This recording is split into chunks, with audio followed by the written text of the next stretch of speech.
Morning students, আশা করি সবাই ভালো আছো।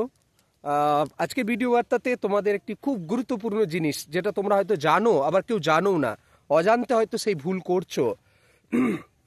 বিশেষ করে তারা যারা নতুন চাকরি পেয়েছো, যারা টিউশনি পড়াও এখনো চাকরি পাওনি, বা বাড়িতে অনেকগুলো সদস্যকে তুমি হেল্প করছো চাকরি পাওয়ার পর।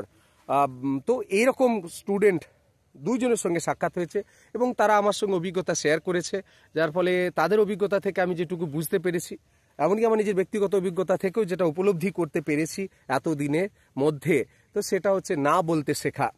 আজ আমি তোমাদের এই ভিডিওতে না কেন বলবে সেই বিষয়টি আমি তোমাদের জানাতে চাইছি। তো দেখো, একটা ছাত্রাবস্থাতেই এই ব্যাপারটি কিন্তু তোমাদের মধ্যে শিখতে হবে। ছাত্রাবস্থা এই কারণে বলছি, কারণ এখন তো কম্পিটিশনের যুগ। চাকরি রিলেটেড যদি হয়, তাহলে আমরা যদি বন্ধু বান্ধবদের হয়তো 3 ইডিয়টস সিনেমা দেখে উত্তেজিত হয়ে গিয়েছি, সেখানে আমি বলছি যে আমাকে হয়তো বন্ধু ডাকছে চাকরি পরীক্ষার সময়, হয়তো 2 দিন পর পরীক্ষা আছে, বা ওখানে হয়তো যেতে হবে, ওখানে গিয়ে সেন্টার পড়েছে অনেক দূরে, কিন্তু আমি এখানে হয়তো অনুষ্ঠান রয়েছে বা অন্য কোনো কাজে যেটা মানে অতটা গুরুত্বপূর্ণ নয়, কিন্তু আমি আমার বন্ধু বা আমার আত্মীয় স্বজন যেহেতু আছে, আমি তাদেরকে না বলতে পারছি না। তো সেক্ষেত্রে আমি বলবো অবশ্যই না বলবে, কারণ নিজের কেরিয়ার আগে।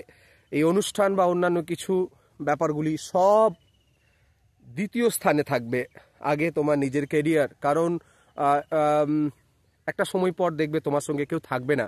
তো কারণ আমাদের প্রত্যেকেরই ধীরে ধীরে বয়স হচ্ছে, তাই নিজের কেরিয়ারকে সামনে রাখবে, না বলতে শিখবে। না বলাটা কোনো অপরাধ না। দু নম্বর না এই জায়গাটাতে না বলবে, সেটা হচ্ছে যে না, দেখবে টাকা রোজগার করো, তো বাড়িতে এমন কিছু সদস্য আছে দেখবে তোমার উপরে নির্ভরশীল।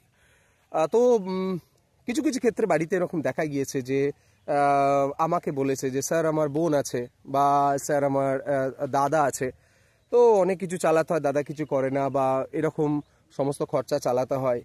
আমি বলবো তোমার নিজের খরচা রেখে তবেই এই ব্যাপারটিতে আগ্রহ দেখিও।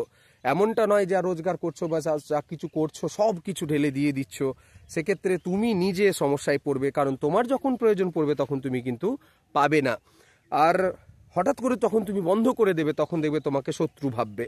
তো এই ব্যাপারটা প্রথম থেকেই না বলার একটা অভ্যাস নিজে নিজে তৈরি করে নিও, যে আমাকে না বলতে হবে, কারণ আমার নিজেরও কিছুটা ভবিষ্যৎ আছে, হয়তো চাকরি পরীক্ষার জন্য প্রস্তুতি নেবে, বা আগামী দিনে জীবনযাপন প্রণালী আছে, তো ধীরে ধীরে জমানো শুরু করবে। আমি প্রথম থেকেই বলে আসছি, এটা যেটা আমরা ঠকেছি, মানে আমি বিশেষ করে ঠকেছি, যে একটা আগে থেকে টাকা সঞ্চয় না করার যে প্রবণতা আমাদের মধ্যে ছিল, আমার মধ্যে ছিল, সেটা আমি ঠকেছি। তো আমি চাই না আমার ছাত্রছাত্রীরা ওই সমস্যায় পড়ুক। তো প্রথম থেকেই টাকা সঞ্চয় করার প্ল্যান একটা করে রেখো।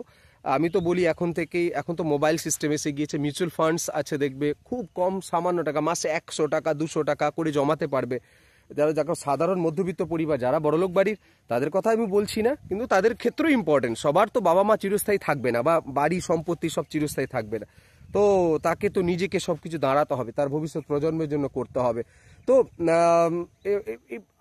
আমার এটাই বলার, যে জমাতে শুরু করো। আর বাড়ির সব কাজেতেই তুমি হ্যাঁ বলে দেবে এমনটা নয়। টাকা পয়সার ক্ষেত্রে, আত্মীয় স্বজনের ক্ষেত্রে না বলো। না বললে কিন্তু, না বলা কোনো অপরাধ নয়, হয়তো তোমাকে প্রথম প্রথম খারাপ হবে, কিন্তু বাস্তবে তুমি কিন্তু ভালোর জন্যই না বলেছো। কারণ এমনটা তো হতেই পারে, হয়তো তুমি যে টাকা সঞ্চয় করছো বা করে রেখেছো, সেটা বাড়ির হয়তো বড় বিপদের সময় হয়তো তুমি পাশে দাঁড়াবে, এমনটা তো হতেই পারে।